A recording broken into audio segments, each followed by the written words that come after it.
기도하고 주님 주신 말씀 나누도록 하겠습니다. 기도하겠습니다.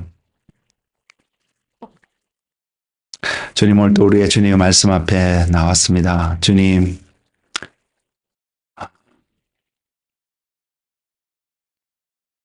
주님 말씀을 분별해서 들을 수 있는 마음과 귀를 허락하여 주셔서 우리 마음속에 삶 속에 심겨지는 주님의 음성이 말씀이 30배, 60배, 100배의 열매를 맺어가는 그런 은혜 가운데 살아가는 한 사람이 되도록 축복하여 주옵소서.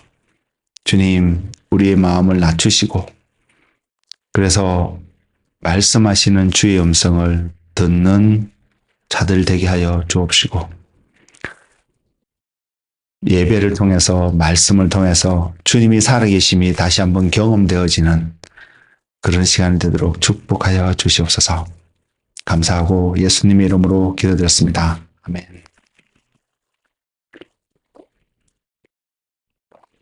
여러분 성경을 가지고 계시면 요한일서 5장입니다. 요한일서 5장 4절과 5절 두 구절의 말씀입니다.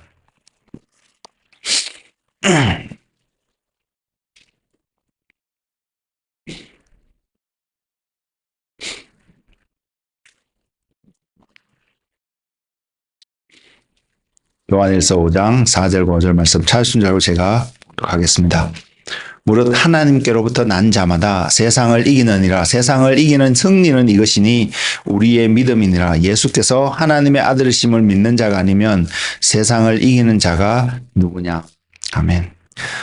이기는 그리스도인의 삶이라는 주제로 말씀을 나누고자 합니다.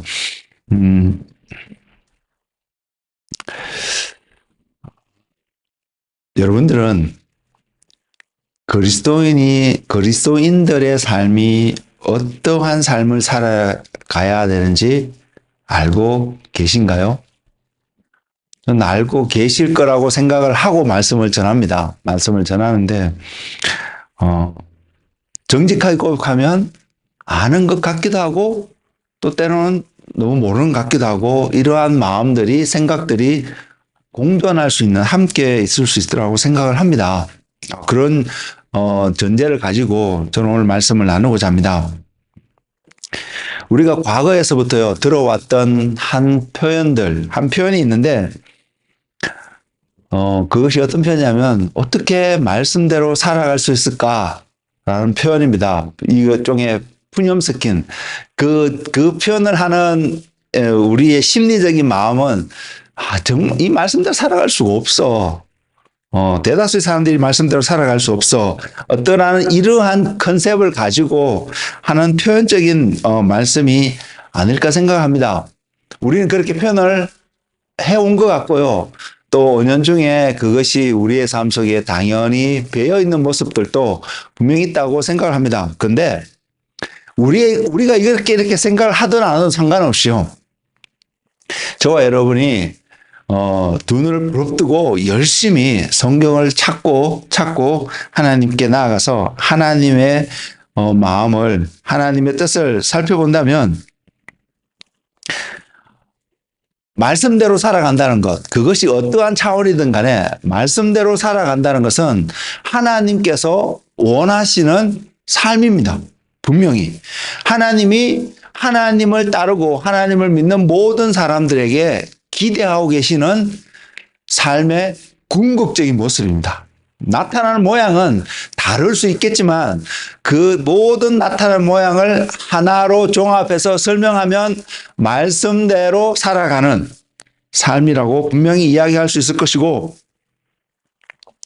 우리가 우리 자신을 보면서 우리가 조금 전에 이야기했던 것처럼 우리가 어떻게 말씀대로 살아갈 수 있어? 라고 이렇게 푸념 섞인 자조적인 표현을 한다 할지라도 하나님이 저와 여러분에게 하나님이 믿는 자들에게 요구하시는 기대하시는 삶의 모습은 분명히 말씀대로 살아가는 삶인 것을 우리는 온전히 알 수 있기를 원합니다.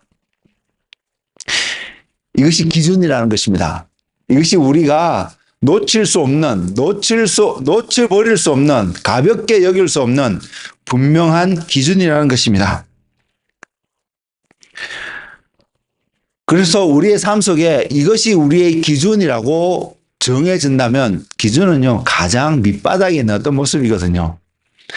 높은 곳에 있는 어떤 고울이 아니라 기준이라는 것은 우리가 밟고 서야 되는 파운데이션을 이야기하고 있는 어떤 스탠다드입니다. 그러면 우리는 이런 표현들을 할 수 있는 사람이 되어야 되지 않을까 생각합니다. 저와 여러분이 그리스도인이라면, 또 그리스도인이 되기를 한다면 우리는 이런 표현을 더 종종 할 수 있는 사람이 되어야 되지 않을까 생각하는데, 그 표현은 어떤 표현이냐면, 나는 또는 우리는 어떻게 하면 말씀대로 살아갈 수 있을까? 저는 이러한 그리스도인, 말씀대로 살아가는 그리스도인의 한 삶의 모습을 저는 오늘 말씀 가운데서 여러분께 증거하고자 합니다. 눈으로 보이는, 외적으로 보이는 그리스도인이라고 말하는 사람들의 삶과 또 그리스도인이라고 아니라고 스스로도 나는 그리스도인이 아니야 라고 말하는 삶의 모습들을 보면 겉으로 보는 모습은 거의 똑같습니다. 그리스도인이든 아니든 그들의 삶 속에 때로는 고난도 있고요, 어려움도 있고요, 그것 때문에 좌절하기도 하고요, 낙담하기도 하고요, 또 반대로 기쁨과 즐거움들이 있어서 즐거워하고 기뻐하고, 또 내 안에 있었던 좋은 일들, 기뻐하는 어떤 일들을 우리는 자랑하고 싶고, 또 많은 사람들이 내 안에 있던 즐겁고 기쁜 일들을 바라보면서 나에게 축하해주고, 또 이런 마음들, 또 어려움 가운데, 고난 가운데 있다면 또한 사람들이 이런 나의 모습을 보고 또 위로해주고 함께 해주기를 원하는 그런 마음들, 이런 일련의 이런 마음들은 저와 여러분이 그리스도이든 그리스도인이 아니든 상관없이 세상에 살아가는 모든 사람들의 삶 속에서 당연히 일어나는 삶이라고 생각합니다. 그리고 우리가 그리스도인이든 그리스도인이 아니든 관계없이 모든 사람들의 마음속에는 어떻게든 우리의 삶 속에 행복이라는 그러한 삶의 모습들이 나타났으면 좋겠다는 마음을 있습니다. 물론 그 기준은 다 사람마다 다릅니다. 그래서 어떤 사람은 내가 높은 위치에 가는 것이 행복하는 것 같아서 그걸 추구하는 사람도 있을 것이고요.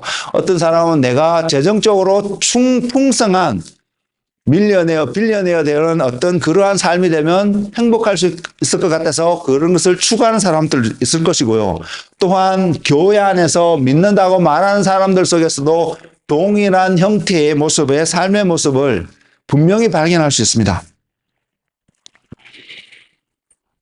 그래서 이러한 모습들을 바라볼 때는 그리스도인이든 그리스도인이 아니든 모두가 동일하게 같은 마음, 이러한 내 삶 속에서 이러한 일들이 있었으면 좋겠다.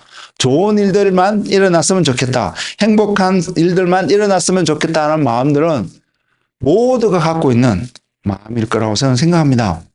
그리고 이것을 좀 고급스러운 용어로 인생사라고 표현할 수도 있을 것이고요. 그럼에도 불구하고요, 저와 여러분이 그리스도인으로 살아가기를 원하는 마음이 있다는 전제 속에서 또 그리스도인이기 때문에 하나님의 말씀을 살펴봐야 되는 의무감도 분명히 있거든요. 그런 관점에서 하나님의 말씀을 살펴보면, 그래서 이야기하는 성경 말씀을 그리스도인의 삶이라는 것에 비추어서 보면 뭔가가 다른, 그리스도인들이라면 뭔가가 다른 한 가지를 발견할 수 있습니다. 저는 여러분에게 오늘 그 한 가지의 모습을 표현하고자 합니다. 그리고요, 그 한 가지의 모습을 통해서 저와 여러분의 삶이 어떻게 평가되어져야 되냐면, 저와 여러분의 삶보다 그리스도인의 삶이 그 다른 한 가지도 있을 수 있고 두 가지도 있고 여러 가지 관점에 따라서 그것을 다양하게 설명할 수 있는데, 어쨌든 그 다른 세상 사람들과 다를 수밖에 없는 그리스도인에게 나타나는 어떤 한 가지로 말미암아 적어도요, 우리가 다른 어떤 결과를 얻게 되는 모습이 분명히 있습니다. 그 결과가 무엇이냐면, 그리스도인들은 우리가 지금 그리스도인이 되어서 그리스도인의 삶을 살고, 그래서 그리스도인으로서 이 땅의 삶을 온전히 진짜 끝내게 되는 그 순간에 그 그리스도인은 이런 평가를 받게 될 것입니다. 어떤 평가냐면 승리한 자, 이긴 자라는 평가 말입니다. 이 관점에서 우리는 우리 자신의 모습을 한번 또한 살펴보기를 원하는데요. 그럼 우리가 일상의 삶을 살아가면서 지난 과거도 돌이켜보고 현재의 삶의 모습을 내가 어떠한 목적을 갖고 추구하고 가고 있는 어떤 삶이 있고요. 미래에 또 우리의 삶이 어떻게 되길 기대하는 모습들이 있는데 그 모든 것들을 테이블 앞에 놓고 내 자신의 앞에 놔두고 점검해 볼 때에 그 모든 삶의 결과들, 내가 계획하고 바라보는 어떠한 결과들을 온전히 이루게 되었을 때에 저와 여러분은 이기는 삶을 산 그리스도인이라고 평가받을 수 있을까요? 아니면 이렇게 표현을 드릴게요. 그 모든 삶을 종합해 봤을 때 내가 이 삶의 여정의 끝에서 나는 승리하는 자, 이기는 자의 삶을 받을 수 있을 것 같아라는 고백을 날마다 하실 수 있는 은혜 가운데 축복 가운데 살아가시는 한 분 한 분 되시기를 주님의 이름으로 축복을 드립니다. 요한복음 16장 33절에 주님께서 제자들에게 이런 표현을 하셨습니다. 그것이 뭐냐면 이것을 너희에게 이르는 것은 너희로 내 안에서 평안을 누리게 하려 함이라. 세상에서는 너희가 환난을 당하나 담대하라, 내가 세상을 이기었노라. 이 한 구절의 말씀과도 많은 것을 나타날 수 있는데요. 제가 먼저는 이 말씀을 읽으면서 깨닫게 해준 한 가지 뭐냐면 이것을 너희에게 이르는 것은 주님께서요. 지금 요한복음 16장의 상황 속에서는 그 앞에 내용들을 보면 무엇을 말씀하고 있는지 발견할 수 있는데 제가 오늘 그것을 이야기하고 싶지는 않고요.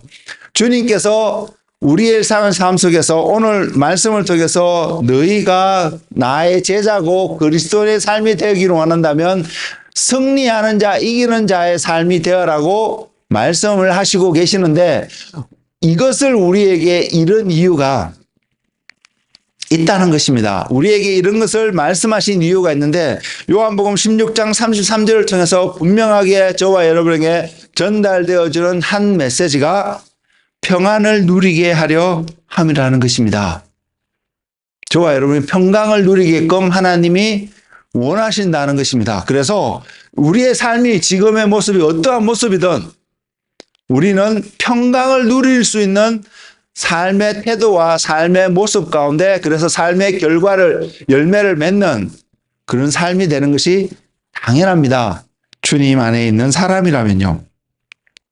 심지어는 주님께서 그 뒷구절에 뭐라고 표현하시냐면 세상에서는 너희가 환난을 당하나 환난 속에 있더라도 다른 말로 표현하면 고난 속에 있더라도 어려움 속에 있더라도 이 요한복음 16장 33절의 말씀은 평강 속에 거할 수밖에 없는 이유를 이야기하고 있습니다.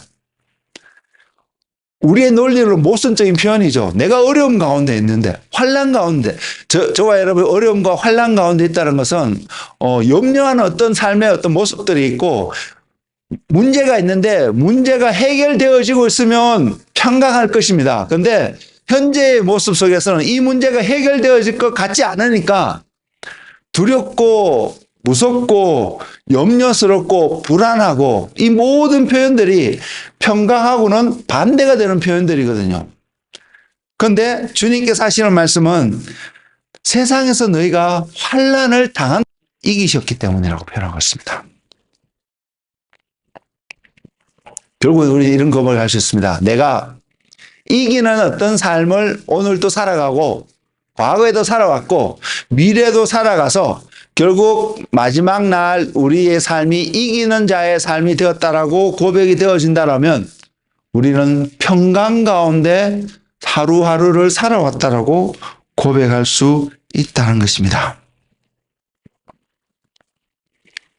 그리고 그것이 무엇이든 간에 우리 안에는 그 평강을 얻기 위해서 이것도 하고 저것도 하고 뭐 이렇게 해야지 이런 생각을 다 할 수 있지만 그것이 무엇이든 간에 우리가 평강을 누리는 가장 궁극적인 기본적인 스탠다드는 원리는 주님 안에 있다는 사실을 기억하시기 바랍니다.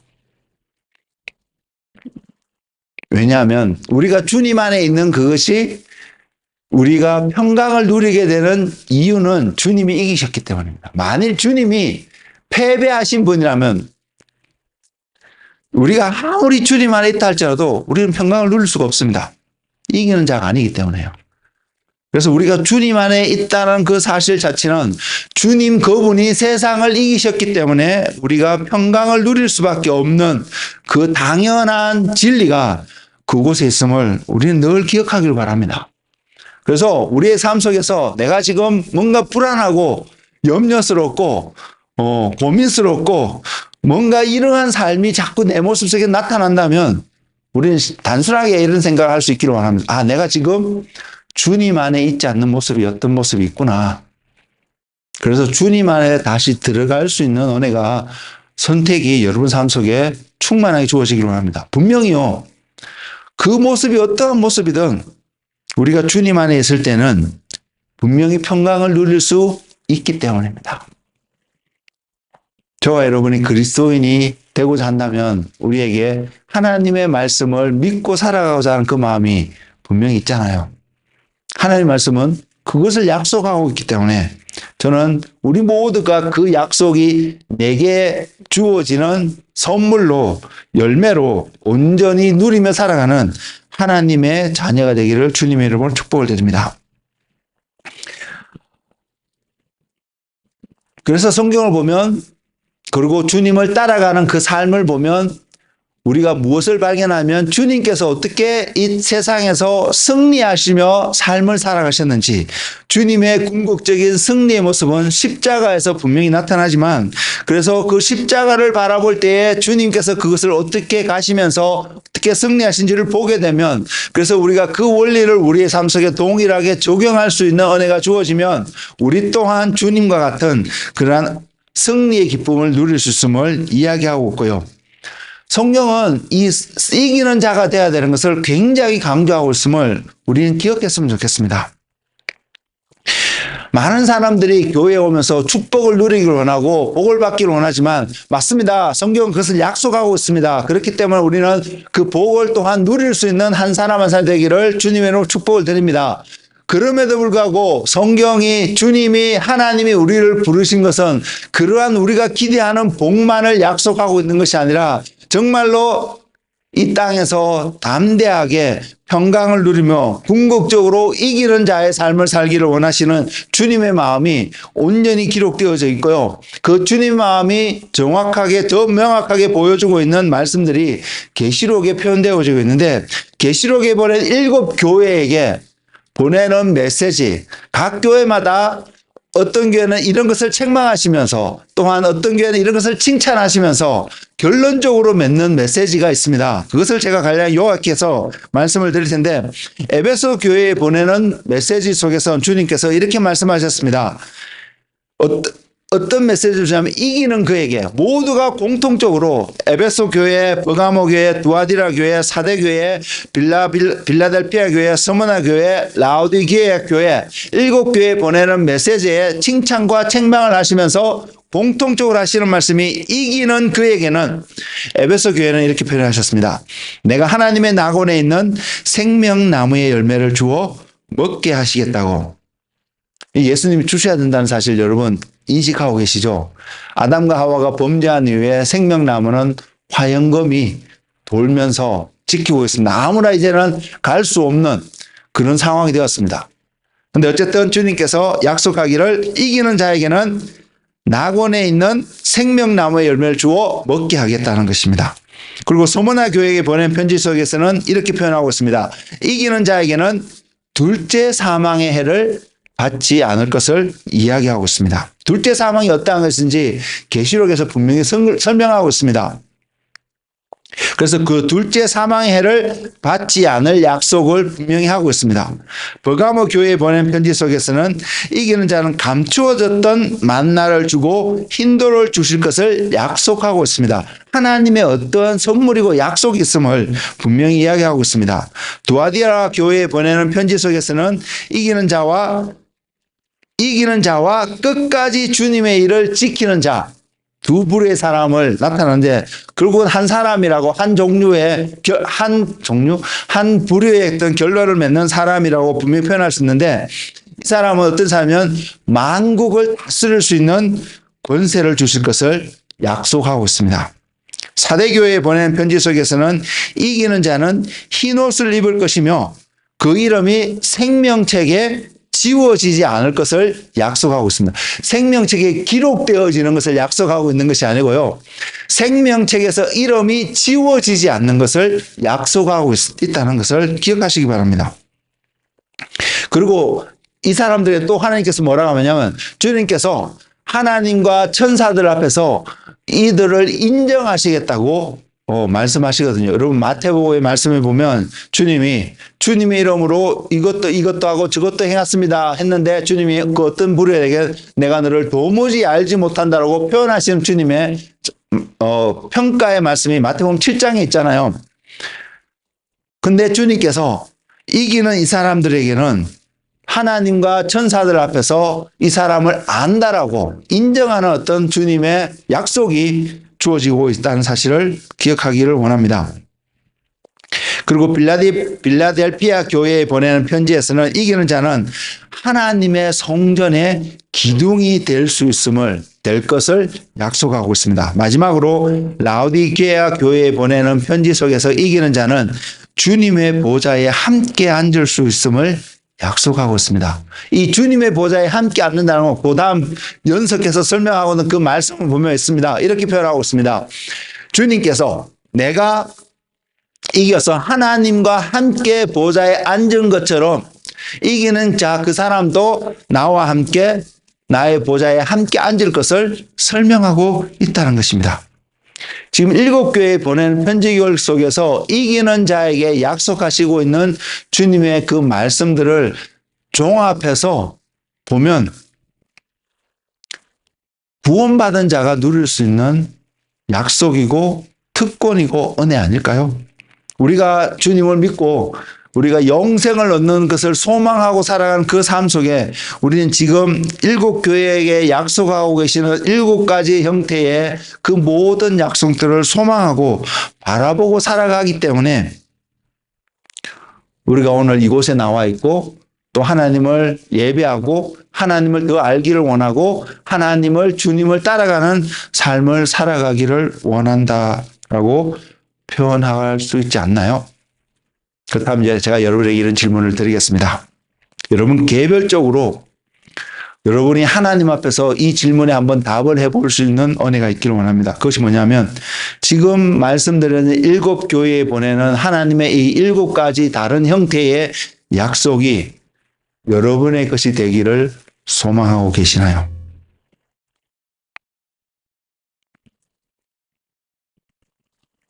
그리고요. 계시록에 있는 7교회에 보내는 교회들에게 이 약속을 주시면서 또 하나님께서 주님께서 덧붙여서 말씀하시는 동일한 하나의 말씀이 있습니다. 저는 이것이 승리할 수 있는 우리가 이기는 자가 될 수 있는 키워드라고 생각합니다. 그것이 뭐냐면 이 말씀입니다. 성령이 교회에 하시는 말씀을 들을지어다. 물론 거기에 조건이 있습니다. 들을 귀 있는 자는 성령이 교회에게 하시는 말씀을 들을지어다 라고 표현을 하고 있습니다. 그래서 저와 여러분은 들을 귀 있는 자가 되기를 너무나도 소망합니다. 너무나 소망하는데 그래서 들을 귀를 가지고요. 우리에게 들을 귀만 있어갖고 되는 문제가 아니거든요. 들을 귀를 가지고 결국 그 귀를 통해서 우리의 삶 속에서 무엇이 나타나냐면 성령이 교회에게 하시는 말씀을 듣는 자가 되어야 합니다.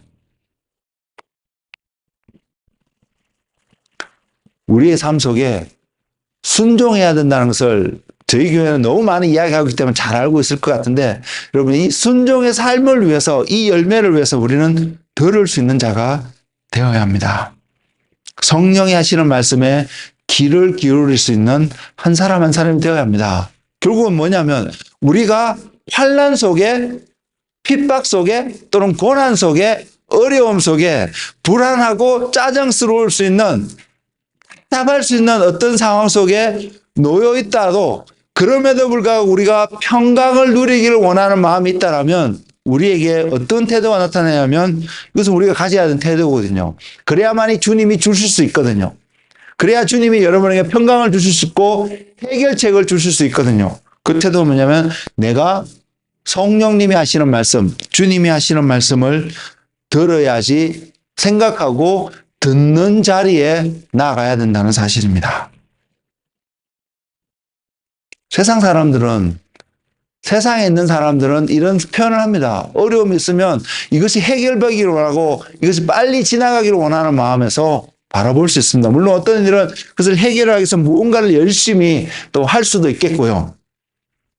그런데 그리스도인들에게 필요한 한 중요한 태도는 우리가 그런 어려움 속에 있던 또는 기쁨고 즐거운 일 속에 있던 우리의 늘 태도는 항시 가져야 할 태도는 그 상황 속에서 말씀하고 계시는 주님의 음성을 듣는 태도라는 것입니다.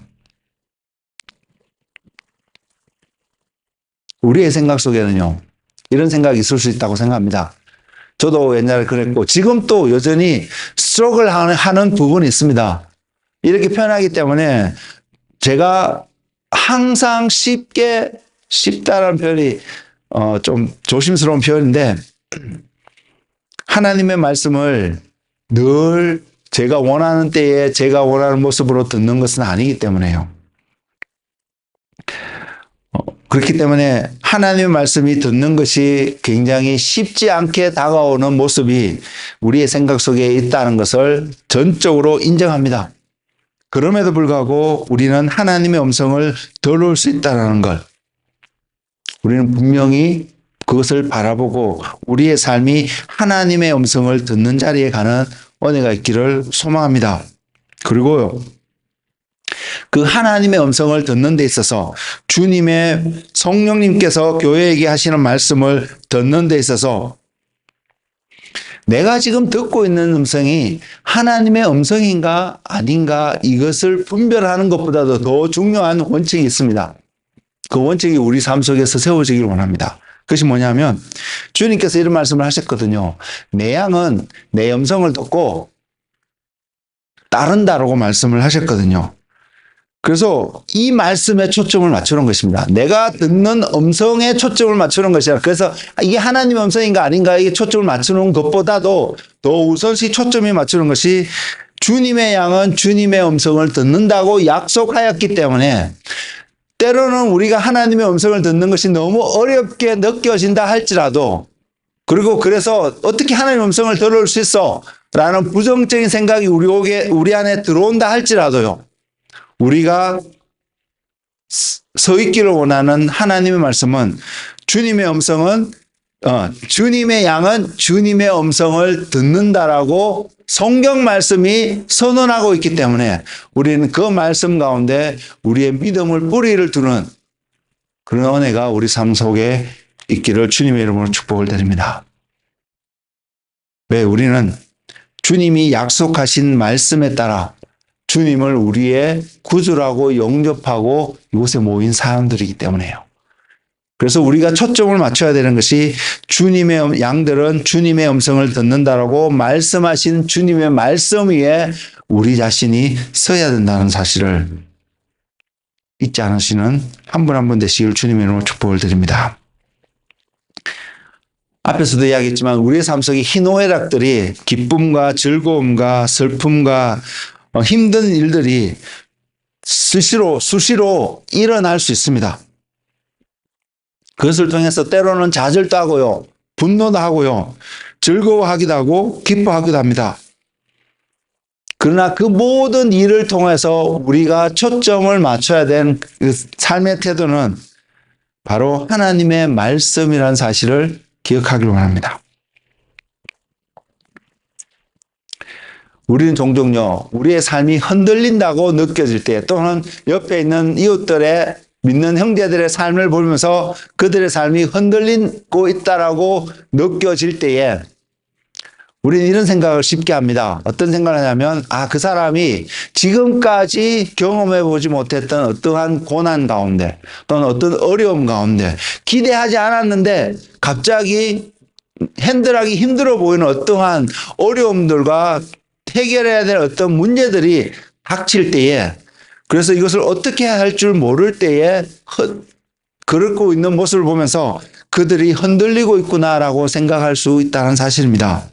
우리들 자신도 마찬가지고요. 맞습니다. 그런 상황의 모습을 볼 때 우리는 분명히 흔들리고 있는 모습일 것입니다. 왜? 눈앞에 보이는 산이 너무 커 보이고 다가오는 적병들이 적군들의 그 파워가 너무 엄청나 보이고 내 안에 있는 내 모습 속에서는 이것을 다 해결할 수 있는 능력이 없어 보일 때에 두렵고 떨리고 그래서 흔들릴 수도 있음을 분명히 인정되어지고 바라보게 됩니다. 그러나 흔들린다라는 정의를 우리가 이런 형태로만 할 수 없다는 사실을 한번 생각해 볼 수 있기를 원하는데요. 비바람이 불고 물이 넘치는 일들은 모든 사람들에게 일어납니다. 그리고 즐거워하고 기뻐하는 이런 일들은 또한 모든 사람들에게 일어나고 있는 일들입니다. 그런 가운데서도 우리의 집은, 그리스도인이라고 말하는 저와 여러분의 집은 무너지지 않는 집이 되어야 된다는 사실을 우리는 기억했으면 좋겠습니다. 그리고 우리의 삶 속에 기쁘고 즐거운 일만 늘 일어난다면 내 집은 무너지지 않을 거야 라고 생각하시면 우리는 성경을 오해하고 있다는 사실을 알아야 합니다. 성경은 무너지지 않는 집의 이유를, 근거를 이렇게 표현하고 있습니다. 반석 위에 집을 지은 자라고요. 결국은 우리가 즐거움이 있던 기쁨이 있던 슬픔이 있던 힘듦이 있던 큰 파도가 비바람이 닥쳐오던 반석 위에 우리의 집이 세워져 있는지 아닌지를 확인하면 우리는 평강 가운데 그것을 누릴 수 있음을 성경이 약속하고 있음을 여러분 보고 계시나요?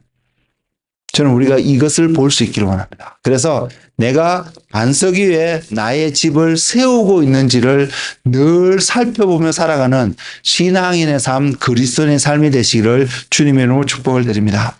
그리고 반석은 다른 어떤 것도 아닙니다. 반석은 바로 예수 그리스도입니다. 오늘 본문을 통해서도 우리가 확인하는 것처럼 예수께서 하나님의 아들이심을 믿는 자가 아니면 세상을 이기는 자가 누구냐라고 말하는 것처럼 예수님이 누구이신가를 아는 것, 그것이 우리의 집을 반석 위에 세우는 것이고, 예수님이 하나님의 아들이신 것을 안다는 것은요, 또한 예수님이 하늘과 땅의 모든 권세를 가지신 바로 그분이라는 사실을 안다는 것입니다. 이 반석 위에 저와 여러분의 삶이 놓여 있기 때문에 사도 바울은 고린도에 보내는 편지글 속에서 이렇게 표현을 하고 있습니다. 사방으로 우겨쌈을 당하여도 쌓이지 아니하며, 이 표현 자체는 모순적인 표현이잖아요. 우겨쌈을 당하였다라고 분명히 표현하는데 쌓이지 않는 것을 이야기합니다. 그리고 답답한 일을 당하여도 낙심하지 않을 것을 이야기합니다. 세상 사람들은, 하나님이 없는 사람들은 보통의 경우에 답답한 일을 당하면 낙심할 수밖에 없는 것이 보통의 사람들의 마음입니다. 그것을 인지상정이라 표현하기도 하고요. 근데 그리스도인들은 사방으로 우겨싸임을 당하였는데도 육신의 눈으로 바라봤을 때 도대체 이것을 뚫고 나갈 출구가 전혀 보이지 않는 그런 상황 속에 있는 것처럼 보여줘도 염려하지 않는다는 거죠. 답답한 일을 당하여도 낙심하지 않는다는 것이죠. 야고보 사도는 이렇게 표현했습니다. 야고보서 5장 13절에요. 너희 중에 고난 당하는 자가 있느냐? 그는 기도할 것이요. 즐거워하는 자가 있느냐? 그는 찬송할지니라. 여러분, 이 말씀이 하나님이 야고보 사도를 통해서 우리에게 들려주는 말씀이 고난 당하는 자가 있느냐? 너희는 기도할지니라고만 끝난 것이 아니라는 사실을 우리는 기억해야 합니다. 우리는 당연히 고난당하면 기도해야 된다고 알 수 있지만 우리는 또한 말씀을 통해서 즐거워하는 모먼트 속에서 즐거워하는 자가 되었을 때에 우리는 또 해야 될 것이 있습니다. 찬송하는 거예요. 이것이 이 두 가지가 온전히 우리의 삶 속에서 나타나 보이는 삶을 살아갈 때에 그 사람은 진짜 예수 그리스도라는 반석 위에 자신의 집을 짓는 삶의 삶인 것을요. 그래서 흔들리는 것이 고난과 어려움과 이런 환경 속에서, 이런 환난 속에서 발견할 수 있는 것이 아니라 기쁨과 즐거움과 내 삶이 참 잘 프로스퍼 되고 있는, 번영하고 있는 어떤 상황 속에서도 흔들리지 않는 모습을 볼 수 있는 이유가 그런 상황 속에서 하나님을 기억하고 하나님을 찬송하는 한 사람, 또한 고난 가운데 있을 때도 하나님을 기억하고 하나님 앞에 나와서 기도하는 그 사람, 그 사람이 바로 예수 그리스도라는 반석 위에 그의 믿음의 뿌리를, 삶의 기초를 온전히 뿌리 내리고 세워져 있는 삶이라는 것을 말입니다. 기도는 왜 기도하느냐면요, 여러 가지 이유가 있겠지만 제가 오늘 말씀을 준비하면서 하나님이 제게 주신 지혜라고 표현하겠습니다. 기도를 해야 되는 이유는 기도를 통해서 하나님의 지혜를 얻을 수 있기 때문입니다. 하나님의 지혜를 얻는 최고의 방법이 기도이기 때문입니다. 그래서 우리는 수시로 기도할 수 있는 그러한 한 사람 한 사람 되기를 소망합니다. 그리고 즐거움 가운데 있을 때, 기쁨 가운데 있을 때, 보통 잘 되는 일들 가운데 일반인들이라면 그것을 자랑하기를 원하고요, 자기의 잘됨을 나타내기를 원하고, 물론 이게 성경적인 관점으로 교만할 수도 있고 그래서 그것이 옳지 않다라고 표현할 수 있는 부분들도 있지만 그것을 떠나서 모든 사람은 그러고 싶은 마음이 있습니다. 우리의 삶 속에 잘 되는 일이 있으면 나타내고 싶고 드러내고 싶은 마음이 다 있다는 것이죠. 그렇지만 그리스도인들은 이것을 하기보다 먼저 이것을 허락하시고 인도하시는, 축복하시는 하나님을 기억하고 그분을 찬송할 수 있는 그런 은혜의 사람들이 되기를 원합니다. 찬송은 분명히 하나님을 높이는 것이고요, 하나님을 기억하지 않고는 이것을 할 수 없고, 하나님을 기억하고 내 삶 속에서 하나님의 축복하시는 것을 발견할 때에 하나님을 높이는 그런 모습이고요, 찬송은 하나님이 왕이심을 또한 표현하는 또 다른 하나의 모습입니다. 그렇기 때문에 그리스도인들의 삶 속에서 이것이 끊임없이 나타나는 믿음의 표현이 되기를 주님의 이름으로 축복을 드립니다. 그래서 저와 여러분 삶 속에 이러한 삶을 살아갈 때에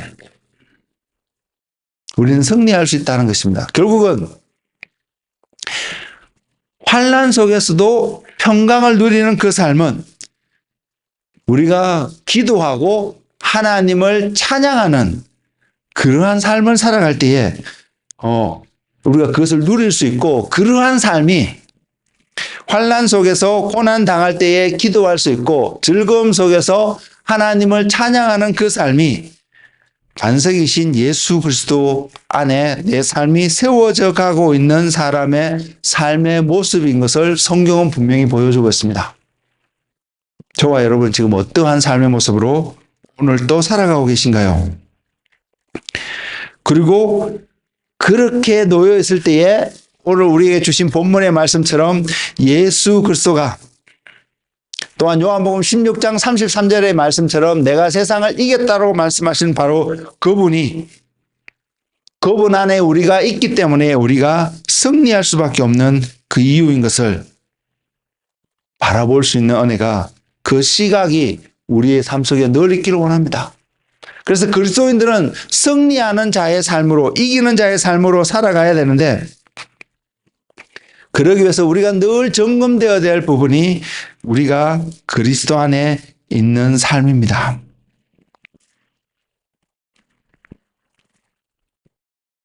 그리고 그 그리스도 안에 있는 그 삶의 한 표현이 요한일서 5장 5절에서는 예수께서 하나님의 아들이심을 믿는 자가 아니면 세상을 이길 수 없다라는 것을 분명히 이야기하고 있습니다. 그래서 우리의 삶 속에서 예수님이 하나님의 아들이시다는 그 사실이 절대로 잊혀지지 않는 은혜가 우리 가운데 있기를 원합니다. 그것은 왜냐하면 하나님의 아들이신 것은, 하나님이신 것은 성경이 하나님을 어떻게 증거하고 계십니까? 성경이 하나님을 표현하고 있는 한 부분이 세상 모든 만물을 창조하신 분이고 세상을 소유하고 계신 분이 하나님이신 것을 이야기하고 있습니다. 그 하나님께서 저와 여러분들을 사랑하셔서 이 땅에 오셔서 어떠한 삶을 곧두루 하셨는데 그 삶을 통해서 이제 그 하나님 예수님께서 또다시 선포하시고 우리에게 알리시던 말씀이 하늘과 땅에 있는 모든 권세를 내게 주셨으니, 주님께 주셨으니 주님의 이름 안에 하늘과 땅의 모든 권세가 있다는 사실을 우리는 기억하는 자가 되었으면 좋겠습니다. 그 말은 뭐냐면 우리 안에 고난이 있고 우리 안에 어려움이 있고 우리 안에 정말로 이것을 어떻게 넘어갈 수 있을까, 곧들어 할 수 있을까 생각할 수 있는 엄청난 집채만한 파도가 몰려온다 할지라도요, 그 모든 권세가 주님 안에 있기 때문에 그 말은 모든 만물이, 피조물들이 그리스도의 발 앞에 복종할 수밖에 없다는 사실을 전제하고 있는 것이 하늘과 땅에 있는 모든 권세가 주님에게 주어졌다는 말씀이기 때문에 우리가 그분 안에 있으면, 우리가 그분 안에서 오늘 또 믿음의 삶을 살아가는 한 사람이 된다면 집채만한 바다가 몰려온다 할지라도요, 우리는 두렵지 않습니다. 그분의 이름이 그것을 뚫고 지나갈 것이기 때문에요.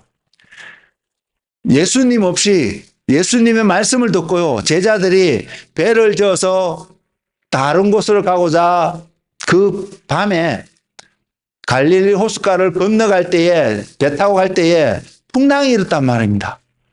그래서 배가 막 흔들렸단 말입니다. 그들은 나름대로 전문가들이었는데 그런 역경 속에서 잘 지내갈 수 있는, 배를 저어서 목적지에 도달할 수 있는 나름의 전문가들이었음에도 불구하고 풍랑이 일었다는 말입니다. 그 풍랑 속에서 그들이 빠져 죽을 수 있다는 사실을 알았을 때에 그 바다 위를 걸어오신 주님을 바라보고, 더군다나 그 주님을 바라보고 캄캄하니까 제대로 안 보였겠죠. 풍랑이 일었기 때문에 별빛도 없고 달빛도 없었을 것입니다. 깜깜했을 것입니다. 근데 그 그림자 하나만, 그 바다 위 파도를, 풍랑이 있는 파도 위를 걸어오신 주님, 여러분 상상이 되세요? 그것이 어떠한 모습인지. 저 상상은 안 되거든요. 그러나 성경은 그것을 걸어오신 주님을 이야기하고 있습니다. 그것을 봤을 때 소스라치게 놀라지 않고 두려워하지 않은 사람이 누가 있겠습니까? 유령인 줄 알고 다 두려웠다고 이야기하고 있습니다. 근데 그들이 주님인 줄 알고, 물론 베드로는 주님인 줄 알고 베드로는 또한 그 바다 위를 걷는 경험도 한 제자였지만 주님인 줄 알고 주님을 온전히 그 배에 그들이 영접하게 된 순간 성경은 뭐라고 증가하고 있는지 아세요? 단순히 폭풍우만 잠잠해진 것뿐만 아니라 그들이 가고자 했던 목적지에 도달했음을 성경은 이야기하고 있습니다. 왜요? 예수님이 그들과 함께 했기 때문에요. 우리가 믿는 주님이 바로 이런 분이십니다. 여러분, 그 주님을 바라보고 계신가요? 우리의 삶이 바로 그 주님 안에 지금 놓여 있나요? 우리가 그 주님 안에 내 삶이 놓여 있다면 폭풍우가 몰아쳐도 우리는 노을 저을 것입니다. 그리고 무엇을 기대하냐면 빠져 죽을 것을 예상하는 것이 아니라 나는 당연히 가야 될 목적지에 도달할 것을 알게 될 것입니다. 그렇게 살아가는 그 삶이 이기는 자가 아닐까요? 승리한 자의 삶이었다고 고백할 수 있지 않을까요? 결과적으로 도달했을 때 내가 승리했구나 알게 되겠지만, 그러나 그렇게 살아가는 그 과정은 내가 승리할 것을 알기 때문에 여러분, 그 사람 마음속에 평강이 있지 않을까요? 두려워하는 이유는, 염려하는 이유는 내일 무엇이 발생할지 모르기 때문에 우린 염려할 수 있습니다. 근데 주님께서 내일 일은 염려하지 말라고 하셨잖아요. 그리고 또한 주님이 나와 함께하면 그곳에 충분히 도달할 수 있다는 것을 알면 알수록 우리는 염려할 이유가 없다는 것입니다. 염려하지 않기 때문에 저와 여러분 평강을 누릴 수 있다는 것을 볼 수 있습니다. 주님은 주님의 교회를 바로 이 반석 위에 세우시겠다고 약속하셨습니다. 그래서 이 반석 위에 세워진 교회는 저와 여러분이 이 반석 위에 예수 그리스도 반석 위에 세워진 주님의 교회가 되어진다면 엄부의 권세가 이기지 못하는 교회가 된다는 것이죠. 무적의 교회가 될 수 있다는 것입니다. 우겨 싸움을 당하여도 지지 않는다는 것입니다. 꼬꾸라짐을 당하는 것처럼 보여져도 결국은 다시 오뚜기처럼 일어날 수밖에 없는 것이 주님의 교회인 것을 성경은 증거하고 있습니다. 바울 사도는 그래서 에베소에 보내는 편지글 속에서 이렇게 이야기하고 있습니다. 에베소서 2장 19절에서 22절 말씀인데요. 그러므로 이제부터 너희는 외인도 아니요 나그네도 아니요 오직 성도들과 동일한 시민이요 하나님의 권속이라. 너희는 사도들과 선지자들의 터 위에 세우심을 입은 자라. 그리스도 예수께서 친히 모퉁이 돌이 되셨느니라. 그의 안에서 건물마다 서로 연결하여 주 안에서 성전이 되어가고 너희도 성령 안에서 하나님이 거하실 처소가 되기 위하여 그리스도 예수와 함께 지어져 가느니라. 믿음의 사람들은, 그리스도인의 사람들의 삶은 궁극적으로 그리스도 예수와 함께 그리스도라는 모퉁이 돌 위에 하나님이 거하실 처소가 되기 위하여, 성전이 되기 위하여 지워져 간다는 것을 성경이 증거하고 약속하고 있습니다. 우리는 이런 도전을 가졌으면 좋겠습니다. 내 삶 속에 지금 에베소서 2장 19절에서 22절의 말씀이 이루어지고 있는가 말입니다. 하나님께로부터 난 자가 세상을 이긴다고 하였습니다. 그리고 주님이 세상을 이기셨다고 하셨습니다. 그래서 주님은 분명히 하나님께로부터 오신 분인 것을 증거하고 있습니다. 그리고 우리가 바로 그 주님 안에서 오늘의 하루의 삶을 또 살아간다면, 주님을 믿는 자가 되어진다면, 요한복음 3장 16절에서 이야기하고 있는 것처럼 하나님의 약속을 믿고 하나님의 말씀 가운데 우리의 믿음을, 우리의 삶을 드리는 한 사람이 되어진다면 우리 또한 세상에서도 나는 자가 아니라 하나님으로부터 난 자가 된 거듭난 자의 삶을 이 땅에서 살아갈 수 있음이 주님이 약속하고 계시는 약속의 말씀입니다. 그 약속이 우리 안에 있는 사람들은 분명히 승리하는 자의 삶을 살아갈 것임을 믿습니다. 사랑하는 성도 여러분, 우리는 바로 그 말씀 가운데, 그 약속 가운데 오늘의 삶이 세워져 가고 계신가요? 눈으로 보이는 우리의 삶이나 교회 바깥에 있는 세상 사람들의 삶의 모습 속에서는 아무런 차이를 못 느낄 수도 있습니다. 근데 저와 여러분의 삶이 예수 그리스도라는 반석 위에 세워져서 주님의, 하나님의 거하실 처소가 되기 위해서 예수 그리스도라는 모퉁이 돌 위에서 우리의 삶이 세워져 간다면, 그래서 한 사람 한 사람이 서로 연합되어져 가는 주님의 몸이 되어져 가는 교회가 되어져 간다면 우리는 흔들리지 않는, 넘어지지 않는 평강 가운데 살아가는 주님의 온전한 교회가 될 수 있음을 성경은 약속하고 있습니다. 우리가 다시 한번 마음을 새롭게 함으로 이 약속의 말씀을 붙잡고 오늘 또 믿음의 승리의 삶으로 자신을 하나님 앞에 드려지는 믿음의 사람들이 되기를 예수 그리스도 이름으로 축복을 드립니다. 시편의 기자는 이렇게 증가합니다. 시편 100편 4절에서 5절 말씀입니다. 감사함으로 그의 문에 들어가며 찬송함으로 그의 궁전에 들어가서 그에게 감사하며 그의 이름을 송축할지어다. 여호와는 선하시니 그의 인자심이 영원하고 그의 성실하심이 대대에 이르리로다. 이 하나님이 저와 여러분의 삶을 붙잡고 계시고, 이 하나님께서 오늘 저와 여러분의 삶을 살펴보시며, 이 하나님께서 저와 여러분 하여금 기도의 자리에, 찬송의 자리에, 예배의 자리로 인도하셔서 평강 가운데 흔들리지 않고 승리하며 이기는 자의 삶을 살아가도록 부르고 계시며 인도하고 계십니다. 우리가 그 하나님께 오늘 또 우리 자신을 드리며 하나님과 오늘 주어진 시간 또 동행하면서 살아가시는 믿음의 그리스도인들 되시기를 예수 그리스도 이름으로 축복을 드립니다. 기도하겠습니다. 주님, 그리스도인의 삶은 이기는 자의 삶이라고 말씀하시는 주님.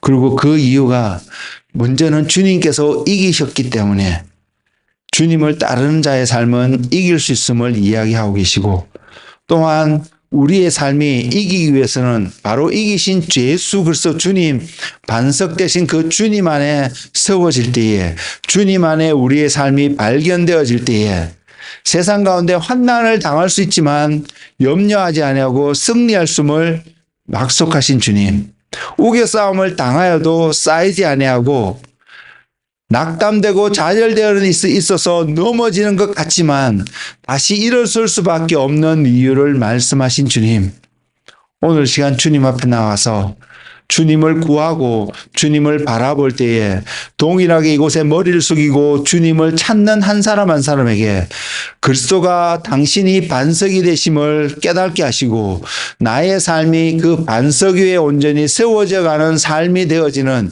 이유와 과정과 은혜를 더하셔서 그 축복을 누리는 한 사람 한 사람 되게 하여 주시옵소서.